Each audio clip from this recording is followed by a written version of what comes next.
Yorana, bonsoir à tous. C'est l'heure du débrief. 26 minutes pour débattre des sujets qui animent la société polynésienne.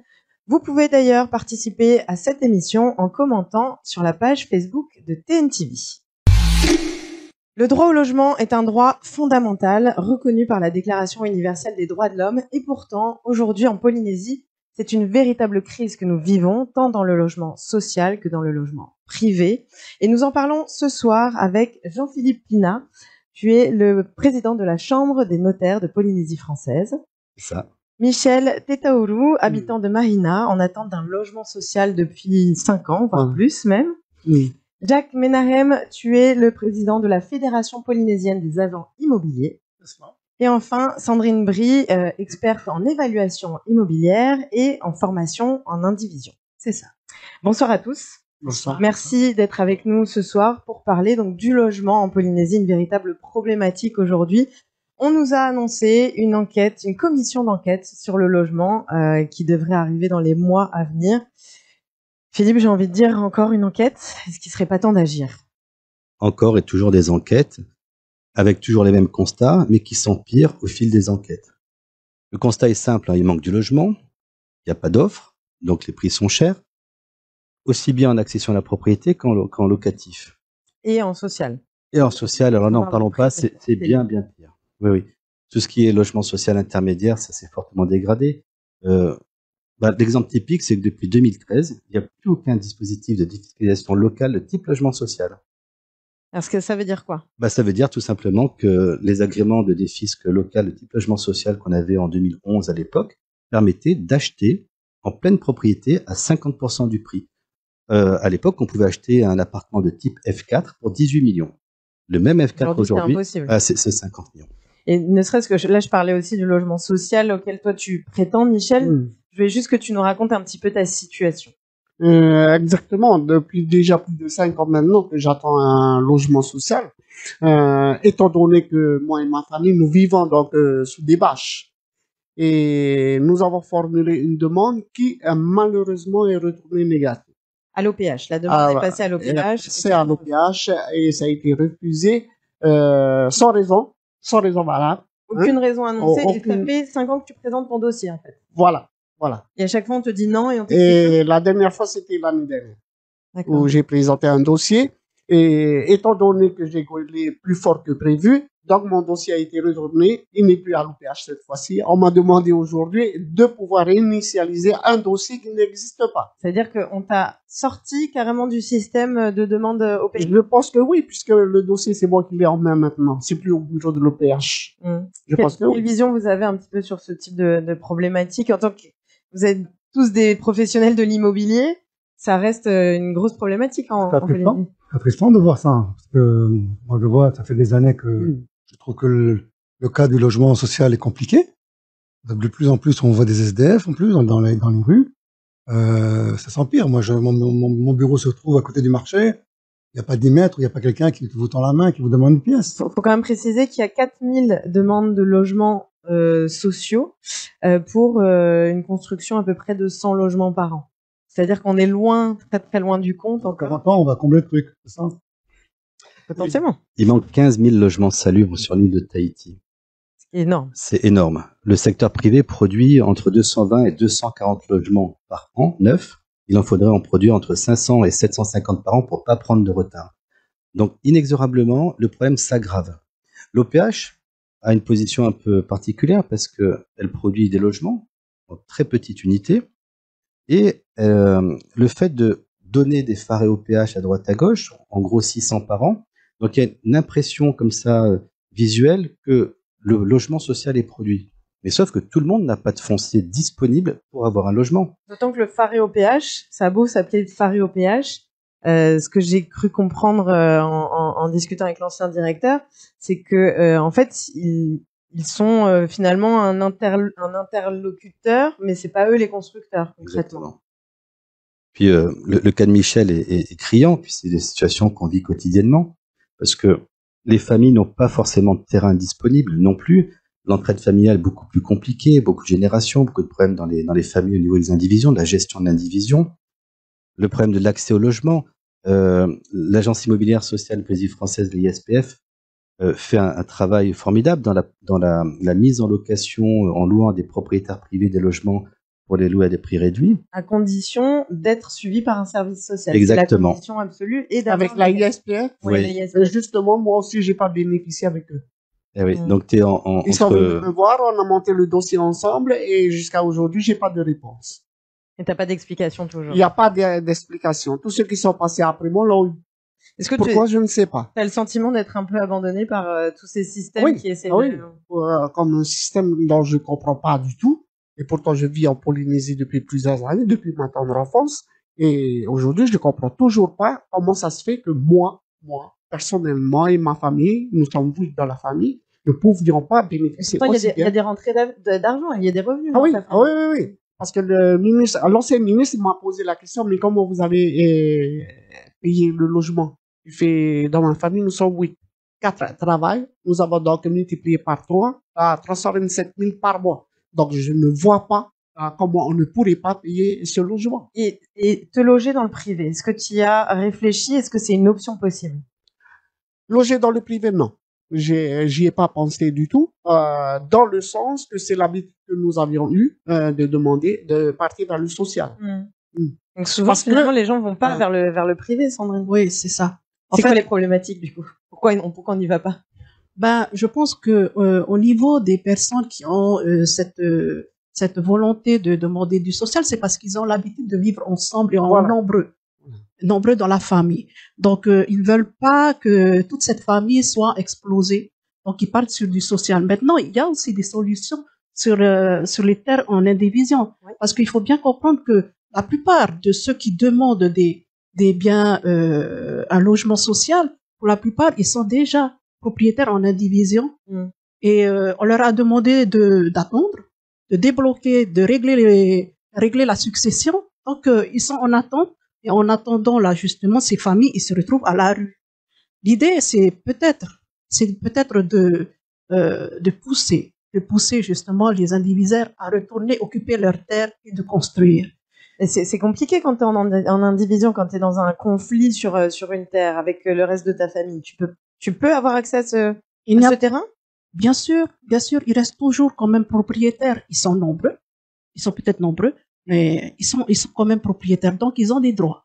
Il faut juste, je pense, qu'on leur forme, qu'on leur apprenne aussi leurs droits et obligations, qu'ils comprennent aussi leur quote-part. Parce que il faut respecter sa quote-part pour pouvoir aller sur le terre du Tukuna. Et à ce moment-là, je pense que ils peuvent régler ce problème de logement. Mais le problème de l'indivision, c'est que si on propose Jacques a pas l'air tout à fait d'accord aussi. Oui, parce que si on propose aux familles de s'installer sur les terrains indivis, ça sera forcément au détriment des autres membres de la famille, qui prendront les meilleurs terrains, les plus accessibles. Donc, il faudrait beaucoup de patrimoine pour que tous les membres de l'indivision soient allotis. Et c'est toujours le problème, c'est qu'à un moment donné, les gens, par dépit, vont s'installer sur les terrains indivis, et au détriment des autres membres de la famille. Et c'est pour ça que, dans les soucis de l'accès au foncier, la priorité, c'est la sortie d'indivision, la gestion d'indivision, les partages. Mais On a l'impression qu'on n'y arrive pas à cette sortie de l'indivision, que ça reste compliqué. Après, il y a cette durée de procédure, Oui. que ça soit une sortie d'indivision judiciaire, ça met 30 ans, ça met 40 ans, et puis entre-temps, il y a des personnes qui vont squatter sur le terrain. Du Et coup, il eux faut faire appel à quoi? À la bonne auront droit. volonté des différents indiviseurs pour essayer de régler le Voilà. problème. Il faut qu'ils comprennent déjà, qu'ils comprennent déjà qu'ils ont un comportement à changer. Il faut qu'ils aient le comportement de propriétaire. Parce que à l'heure actuelle, ils ont un comportement de famille, auquel cas il y a des conflits familiaux. Certains ont des intérêts plus que d'autres ont ce besoin de vivre dessus. Mais en fait, il faut qu'ils changent, en fait, leur mentalité. Et se dire qu'ils ont des droits et des obligations sur ce terrain et ils sont responsables de ce qui se passe. Pourquoi? Parce que jusqu'à aujourd'hui, il y a cette loi, cette usurpation, ce état qui n'a jamais disparu. Et si on attend que ça se règle, que ça soit au tribunal ou chez le notaire, au bout de 30 ans, On est toujours même pas. quelqu'un d'autre peut revendiquer ce terrain et devient propriétaire à la place des indivisaires. Est-ce que l'indivision, ça empêche également la construction pour le pays, par exemple, de logements sociaux, par exemple? Est-ce que c'est une problématique? C'est évident que l'indivision crée un manque de terrain. Oui. Et c'est un terrain qui manque pour pour tout le monde. Ça peut être pour le territoire, comme pour le privé, il y a un grand manque de terrain aujourd'hui. Grand manque de terrain. Il y a plein de petites solutions qu'on pourrait mettre en place. Alors lesquelles, par exemple? Exemple, aujourd'hui, quand vous avez un terrain, vous pouvez le diviser en 6, vendre 5 et garder un, tous les 10 ans. D'accord? Faut pas rentrer dans la loi qui oblige à faire un permis de lotir. Ben, il suffit de dire, voilà, vous pouvez le diviser en 10, et vendre 9 et garder un. D'accord? Et là, automatiquement, on aurait 5 lots supplémentaires chaque fois qu'il sera acheté Oui, dans un mais du coup, tu le vends, c'est plus petit, donc tu le vends moins cher. Non, j'ai pas dit que c'est plus petit. On ne sait pas de quel terrain on parle. On peut parler des terrains d'un hectare, mais on peut parler aussi des terrains qui sont bien plus grands que ça. Aujourd'hui, il y a des Polynésiens qui sont très riches en terrain, d'accord, mais qui n'ont rien à manger à la maison. Hein, et tout ça parce qu'on ne laisse pas occuper. Et puis faire un lotissement, ça coûte une fortune. Bien sûr. Donc, on pourrait élargir cette loi-là et sortir rapidement quelques terrains supplémentaires rapidement où ça pourrait être revendu sur le marché et automatiquement, ça va créer des emplois parce qu'il faut construire, d'accord?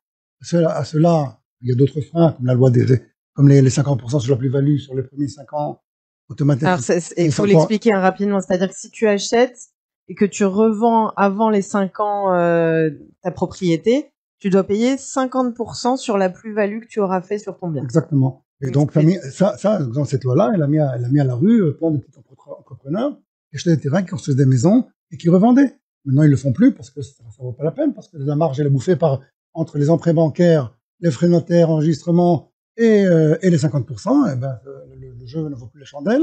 Et on se retrouve. Mais là, on part un peu sur l'idée que finalement, le logement, ça devient un business aussi. Donc, on perd un peu le côté humain, non, des choses. Non, pas du tout, pas du tout. Le côté humain, c'est construire. Le côté humain, c'est loger plein de gens. Le côté humain, c'est faire baisser les prix. C'est ça le côté humain. Et si t'as pas d'offre, eh ben, le côté inhumain, c'est que les prix montent, et tout le monde se trouve actuellement avec des difficultés pour pouvoir acheter un bien immobilier. Peu importe de quel niveau, tout le monde est en difficulté aujourd'hui parce que les prix sont trop chers, parce qu'il y a un manque sur le marché. Donc, c'est pas du business qu'il faut faire. Tu peux regarder, oui, le spéculatif, truc machin. Non.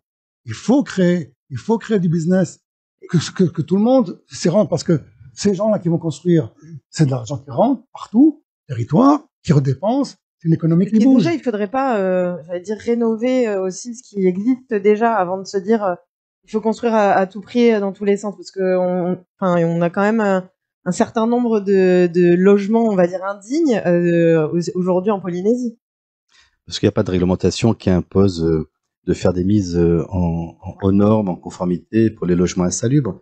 Après, c'est un problème de volonté politique. Pour rebondir, tout est un peu problème de volonté politique. Hein. En fait, pour rebondir sur ce que disait Jacques, le vrai problème. D'abord, il faut que les familles se réapproprient leur terrain, qu'elles construisent, qu'elles habitent sur leurs terrains familiaux. Pour ça, il faut faire des partages. Mais certaines familles vendent des parties de terrain. Mais on peut comprendre que ça peut être compliqué de vendre des terrains familiaux. Mais en même temps, quand les familles font cette démarche, c'est pour avoir de l'argent, pour réhabiliter leur maison, payer les études des gamins, etc. Donc, c'est un cercle vertueux. Et comme on est bloqué dans les indivisions, les familles, qu'est-ce qu'elles font? Elles essayent de trouver des terrains ailleurs, mais elles ne peuvent pas être en concurrence avec des gens qui ont plus de revenus qu'eux. Donc, ça crée de la colère, du ressentiment. Oui, mais ce qui nous bloque, nous, par rapport à moi je parle par rapport à moi. Nous sommes héritiers donc des terrains sur Hitia et sur Tahara.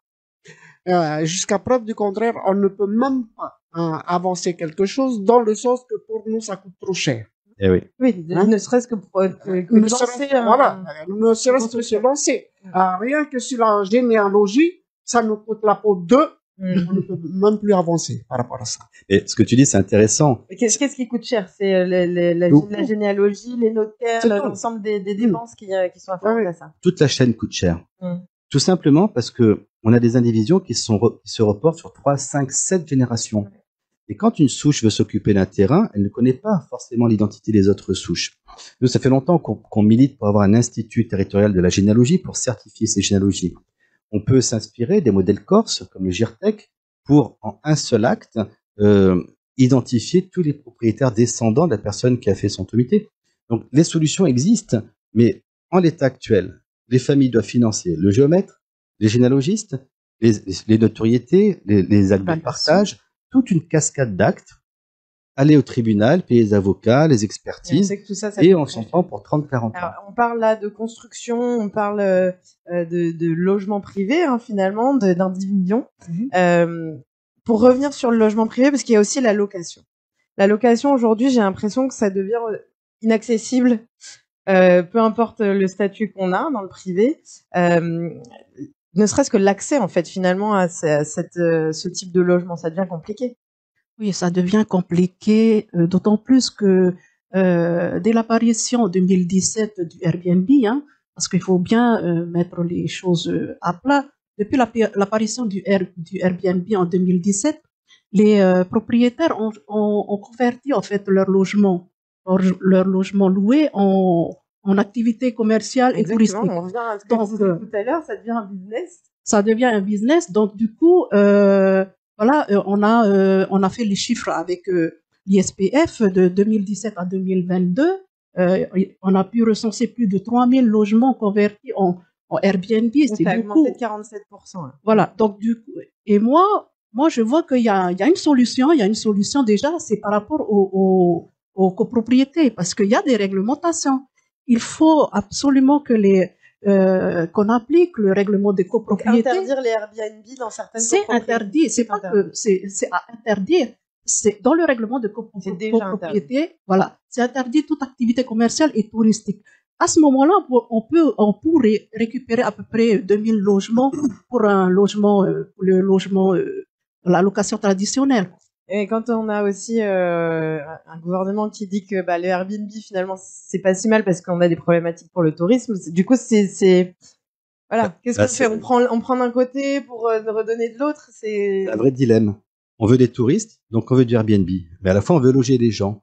Mais les deux sont pas incompatibles. On peut faire du Airbnb et du logement traditionnel, mais pour ça, il faut produire du logement, il faut bien loger les personnes. Oui, après il y a on voit aussi des logements à disposition, mais alors qui ont pris des augmentations de loyer et ne serait-ce que l'accès à comment dire, à pouvoir déposer un dossier. On demande aujourd'hui 2 ou 3 fois le montant du loyer. Est-ce qu'on n'exclut pas certaines personnes, certaines catégories de personnes de cette possibilité-là? Si on n'est pas tenté, si on est parent célibataire, qu'est-ce qu'on fait de ces personnes? C'est le problème de l'offre et la demande. Tant qu'il n'y a pas d'offre et beaucoup de demandes, forcément les propriétaires vont aller vers la solution la plus rentable, oui, le c'est Airbnb. discriminatoire. Et quand ils font pas de Airbnb, ils disent finalement moi je vais louer à celui qui peut payer le plus cher. Donc ça sélectionne par le haut. La vraie solution, c'est reproduire du logement à nouveau. Mais est-ce qu'il n'y a pas une évaluation à faire quand même en fonction du logement? C'est-à-dire que un logement qui a, je sais pas, 30 ans, qui n'a pas été rénové, est-ce qu'on le loue au même prix qu'un logement qui vient d'être fait? Oui, parce que si t'as 10 personnes, Vas-y. si t'as 10 personnes qui se présentent pour ce logement-là, qui est peut-être pas rénové, mais qui vont mais les gens, il y a 10 personnes qui le veulent quand même. Donc c'est celui-là qui mettra le plus d'argent, qui le prendra à la fin, même s'il est pas très joli, même s'il est à limite insalubre, d'accord?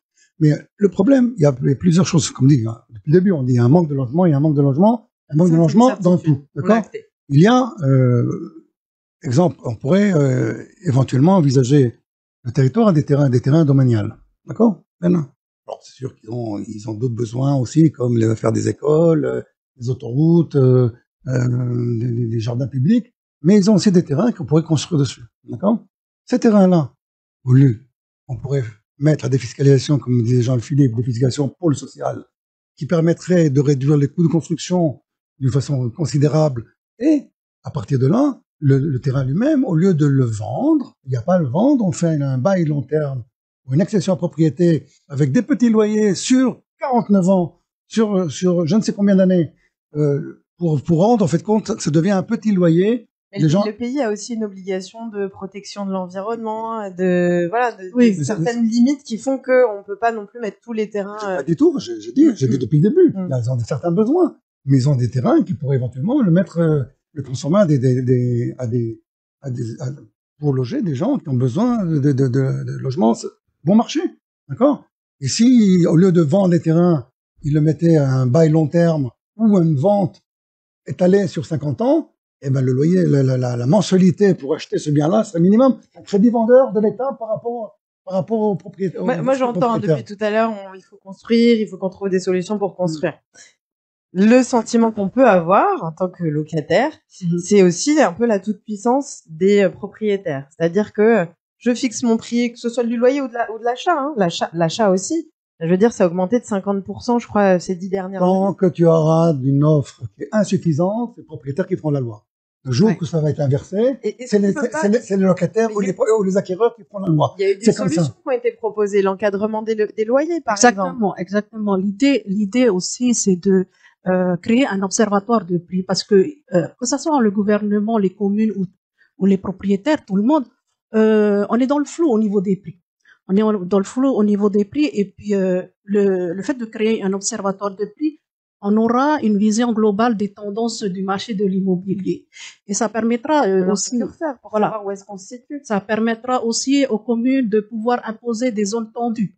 Des zones tendues, comme il se passe déjà en France, par exemple à Paris, ils ont plafonné les loyers. Je pense qu'à un moment donné, il faudrait aller voir ce qui se passe à l'extérieur et venir reproduire chez nous en adaptant bien sûr à notre gouvernement, quoi, Il y a notre aussi, pays. je sais C'est pas une très bonne idée. C'est une très bonne idée qui était déjà proposée auparavant, de faire carrément comme on trouve aux États-Unis, et certainement en France, où carrément tu as des sites internet qui permettent de voir combien a été vendu l'appartement tel un tel dans la rue tel un tel, sans nommer le nom du propriétaire, avoir des comparatifs. Ok, les Américains appellent ça des comps. Ok, et ça permet de savoir où on est. Et comme ça, le propriétaire, quand il veut vendre son appartement, Voilà. il regarde le truc. Il dit, ah oui, l'autre, il a vendu à 300 000 francs le mètre carré. Bon, je vais me mettre à 320 000 ou 310 000. Voilà. Je vais rester dans la zone. Aujourd'hui, les propriétaires, tu arrives chez eux, ils disent combien? Ils te disent, 100 millions. Bon, 100 millions. Mais est-ce que c'est pas aussi le rôle des agents immobiliers ou des notaires quand vous êtes sur les ventes d'orienter un petit peu et d'accompagner les On fait ça toute la propriétaires? journée. Mais je crois que c'est notre quotidien de rappeler les propriétaires de revenir à la raison. Mais mets-toi de leur côté. Ils te disent, moi, il y a que ma maison à vendre dans le quartier. Je prends celui qui paye le plus. Tout simplement, c'est humain. Et la problématique aussi, c'est, on le disait tout à l'heure, s'il y a des gens qui sont là pour acheter, notamment peut-être des gens qui viennent de l'extérieur, qui viennent juste pour investir, est-ce que ça, c'est une problématique aujourd'hui? Non, mais l'investissement extérieur, c'est un fantasme, c'est une légende urbaine. Parlons-en du coup de cette légende urbaine. Tu vois, Non, mais c'est vrai, on a dans les il y a- débats, il y a cette question-là qui revient souvent chez oui, les mais Polynésiens. c'est vraiment un fantasme parce que, mais ça, à chaque fois qu'on a des difficultés dans le logement, on détourne le regard pour dire c'est la faute des autres. Moi, j'invite tout le monde à aller dans le JOPF, regarder les autorisations d'investissement étrangers sur une dizaine d'années. J'ai regardé ce matin, de 2012 à aujourd'hui, 128 autorisations d'investissement étrangers sur 20 400 ventes. 0,6% des transactions concernent des personnes étrangères. Personne. C'est-à-dire que, après, on s'est dit par rapport à la loi des 1000%, finalement, est-ce qu'on est envahi par des gens qui débarquent sur le territoire pour acheter? Au moment de la loi des 1000%, on a compté que ça faisait entre 30 et 50 familles par an qui avaient moins de 10 ans de territoire qui achetaient en Polynésie. 50 familles qui achètent sur 1900 ventes, ça fait 2%. Le marché. C'est ce qu'on voit au final, c'est ce qu'on met en avant, quoi. Et c'est normal, c'est absolument normal. La colère et le ressentiment, c'est parce que les familles n'arrivent pas à se loger décemment, elles n'arrivent pas à louer à des prix accessibles, et forcément la colère est reportée sur d'autres personnes. Et elles ne peuvent pas aller sur leur propre terrain non plus parce que les procédures de partage sont extrêmement longues. Tu entends ce genre de colère autour de toi Ah aussi, oui. sur les difficultés, d'avoir l'impression qu'on te prend finalement ta capacité à te loger, quoi. Voilà, justement.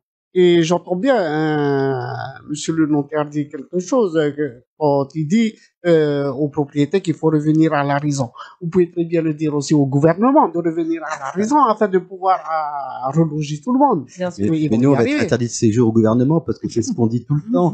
Mais après, c'est comme ça. Après, le gouvernement a ses propres contraintes budgétaires, c'est compliqué, c'est normal. Donc, il n'y a rien d'automatique. Après, Mais il y a toute une volonté quand même derrière, oui. Après, il faut comment dire, il faut appeler étranger et étranger, hein, parce que pour le Polynésien, étranger, c'est toutes les personnes extérieures. On fait pas la différence entre un Européen qui a le droit d'acheter chez nous, qu'on n'appelle pas étranger, mais plutôt des étrangers australiens et tout ça, d'autres nationalités. Et c'est cette peur justement, parce que ces Européens, c'est considéré pour le Polynésien comme un étranger.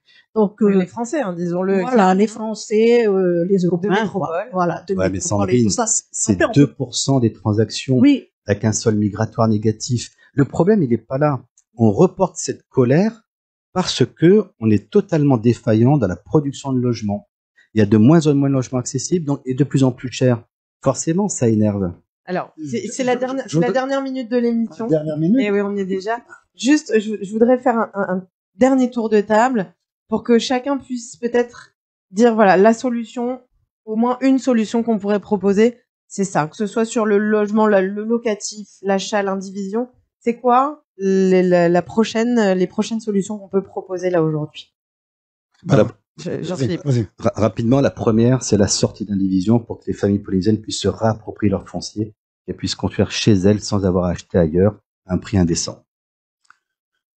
Créer le métier de marchand de biens pour réduire les frais d'enregistrement à 2 ou 3%, pas plus, afin qu'on récupère des centaines, si c'est pas plus d'un millier d'appartements actuellement qui sont vacants, qui pourraient être rénovés rapidement et remis sur le marché. Marchand de biens, j'explique rapidement. Donc, c'est quelqu'un qui va racheter un immeuble, qui va tout rénover et qui va pouvoir mettre à la location, à la vente, mais avec des avantages fiscaux, globalement. Je peux mettre encore une phrase? Une phrase. Étrangers. D'accord? Les étrangers, il faut amener des gens ici qui sont des entrepreneurs, qui viennent ici, quand ils achètent, ils mettent 100 ou 200 millions sur une propriété que ni vous ni nous, on peut les acheter. Ces gens-là, ils ramènent avec eux une richesse, de l'emploi, et leur argent. Donc ne pas forcément en avoir peur. Exactement. Sandrine. Là, on a à peu près 1500 familles déjà à la rue. Moi, la première solution, aujourd'hui, il faut les loger. Il faut les loger. Pour pouvoir trouver ces logements, il faut faire appliquer le règlement de copropriété. Sur les Airbnb. Voilà, sur les Airbnb. Arrêtez les Airbnb. Arrêtez les Airbnb dans les immeubles à usage d'habitation. Et Michel, sur le social? Non, si j'ai quelque chose à dire par rapport au social, c'est donc de demander au gouvernement de baisser tous les impôts qui sont donc impartis aussi bien chez les notaires que l'immobilier et chez eux pour que nous puissions bénéficier pour les jours à venir. Alors, tu parles des frais de notaire, c'est intéressant. Quand le client paye 12% de frais, il y a 11% qui partent dans les caisses du territoire. Donc, il y a de l'argent quelque part. Les notaires, non mais c'est un truc de fou. Les notaires ont versé 5,6 milliards de taxes et d'enregistrement l'année dernière dans les caisses du pays uniquement par les transactions.